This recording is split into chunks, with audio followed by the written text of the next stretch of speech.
ukiangalia moja kati ya kocha msaidizi Dikasho ni mchezaji ambaye yeye alimfundisha akiwa Golden Arrows, lakini pia alicheza ligi ya Uingereza huyu bwana. Unaona amecheza vilabu mbalimbali pale Uingereza. Ni mtu mwenye experience, ni mtu ambaye anaweza akaleta ujuzi na ni mbobezi katika nafasi ya kiungo. Yeye alikuwa ni kiungo mkabaji huyu Dikasho, ambaye ni mmoja kati ya hiyo benchi ya ufundi ya huyu kocha Mangoba Ngiti. Kwa hiyo kiwalisia kwamba ni benchi ambalo limesheheni. Limesheheni na hakika kabisa kwamba linaweza likafanya jambo. Sema tu itakuwa ni wakati mgumu labda kwa wachezaji kuweza kuhama mfumo kutoka mfumo wa kocha huyu kwenda kocha huyu. Kama nilivyozungumza siku kadhaa zilizopita kwamba Yanga hata ubingwa walivyopata ni kama vile naweza nikasema ni bahati sehemu fulani, lakini mabadiliko ya kocha mara baada ya kuondoka Nasruddin Nabi yamekuwa ni mabadiliko ya haraka ya muda fulani, kiasi ambacho labda tuseme pongezi tuwapelekee wachezaji ambao wamejitahidi kubaki pale walipokuwa. Lakini kikawaida ni kwamba mara nyingi timu nyingi huwa zinapoteza sana zinapokuwa zimebadilisha mfumo wa ufundishwaji, kwa sababu kila kitu huwa kinakuja kikiwa kimebadilika kabisa. Na mara baada ya kutambulishwa, ripoti za hapo nchini Afrika Kusini zinazungumzaje hasa kwa wachezaji ambao anawahitaji kuwasajili, ambao wanahusishwa kujiunga na Young Africans? Nafikiri msemaji wa Young Africa amezungumza kwamba kipindi hiki wao watakuwa ni wasiri sana kuelezea labda wamechukua mchezaji gani na vitu kama hivyo. Kwa hiyo hata yeye kocha kama anapoulizwa maswali anakuwa ni vigumu yeye kusema moja kwa moja kwamba anapeleka nani au kuna wazo gani amelipeleka katika klabu ya Yanga. Sasa kwa kifupi ni kwamba inakuwa ngumu kuweza kujua au kuweza kutanabaisha kwamba ataondoka na wachezaji fulani au ametoa ushauri kwamba anahitaji wachezaji fulani.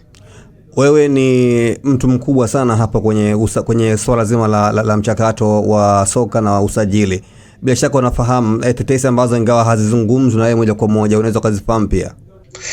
Kulikuwa kuna wachezaji kadhaa, lakini wengine waliweza kukanushwa, lakini bado zilikuwa zikiendelea kuhusiana na Yusebe Junior Dion, huyu ambaye ni striker mshambuliaji ambaye alikuwa naye huko Golden Arrows. Huyu hata hapo nilisema kwamba aliwahi kuwa anahusishwa kwenda Yanga Afrika hata kabla kocha mwenyewe hajazungumzwa kwamba anakwenda Yanga. Kwa hiyo labda huenda huyu ni moja kati ya majina ambayo yamekuwa yakizungumzwa sana.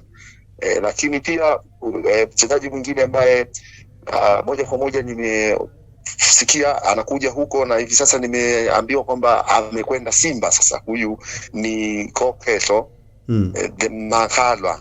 Huyu ndio tayari inasemekana amekwenda kuungana na wenzake kina Nio Maema huko, lakini nina hakika kabisa kwamba huenda mchezaji kama si mmoja wawili lazima wanaweza wakaondoka kutoka katika ardhi ya Nelson Rolihlahla Madiba Mandela kuelekea ardhi ya Mwalimu Julius Kambarage Nyerere katika fukwe za bahari ya Hindi upande wa Afrika Mashariki, wakitokea fukwe za bahari ya Hindi katika upande wa Durban Tekwini Ekakasini.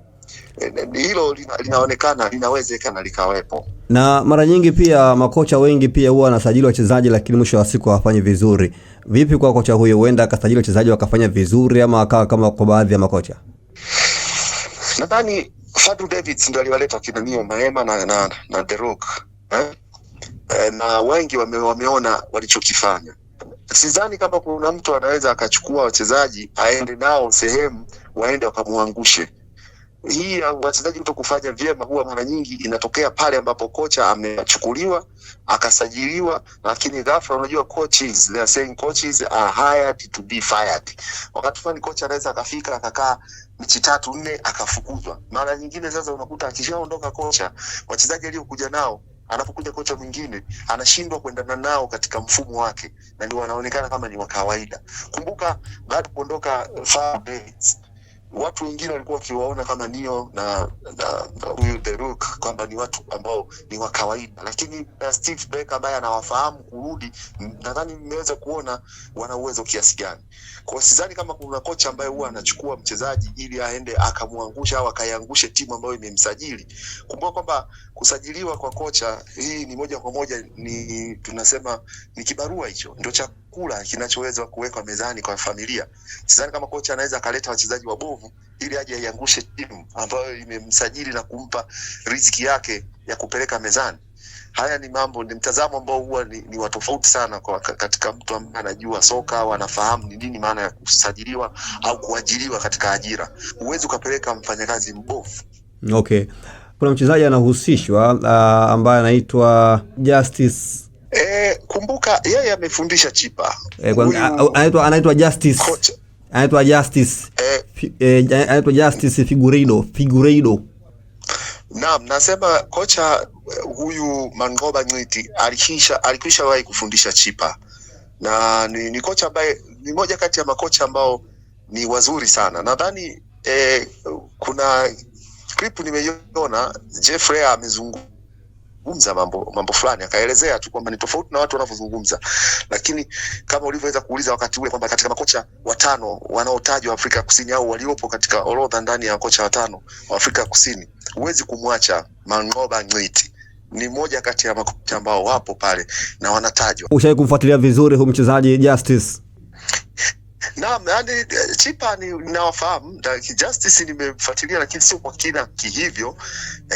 Ni mchezaji mzuri, anaweza akaongeza ladha fulani katika ligi yetu na katika timu yake ya ambayo atakuwa ajiliwa.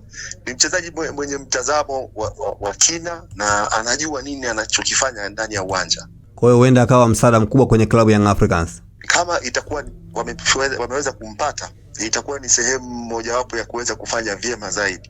Nakumbuka watu wengi wa Afrika Kusini sasa hivi picha yao kubwa wanaiangalia Tanzania katika mtazamo mkubwa sana. Ligi imekuwa ni kubwa, Simba, Yanga wamefanya vizuri hii miaka ya hivi karibuni, kiasi ambacho hata wa Afrika Kusini wengine ambao wameshindwa kwenda, timu kama Orlando Pirates, Kaizer Chiefs, Mamelodi Sundowns na timu zingine kubwa za Afrika Kusini, wao wameona hapo sasa ni wakati mzuri kwenda Tanzania kuweza kuonekana. Kumbuka kwamba kuna wachezaji kama vile Mayele. Mayele angalia hivi sasa anaingia katika record, lakini alikuwa Jangwani hapo. Sasa hao nao pia wanaangalia. Unajua mpira sasa hivi huko tuseme maisha sasa hivi yako kiganjani. Watu wote wanaangalia kila kitu hapa. Na hata ukiangalia ukizungumzia kuhusu wanasema wataalamu wa mikeka kubeti, hao nao pia wanaongeza ladha ya ligi kuweza kufuatiliwa kwa ukaribu zaidi.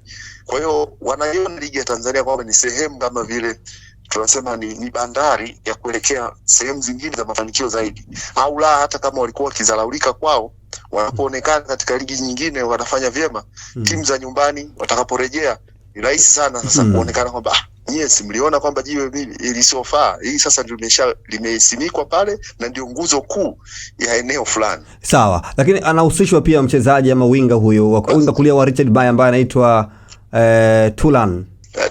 Tulani kubende na mtambua na nafahamu kwamba unajua kutoka Durban Tekwini Kakasini kwenda Richards Bay kwa the Rich Boys sio mbali sana, ni ndani ya KwaZulu, jimbo hilo la KwaZulu Natal.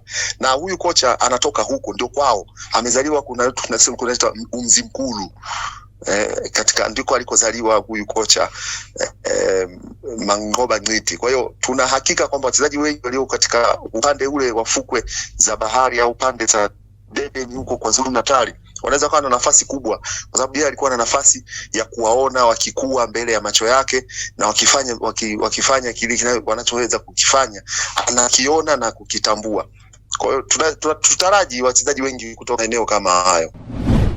Usisahau kusubscribe kwenye YouTube Mwandike Digital.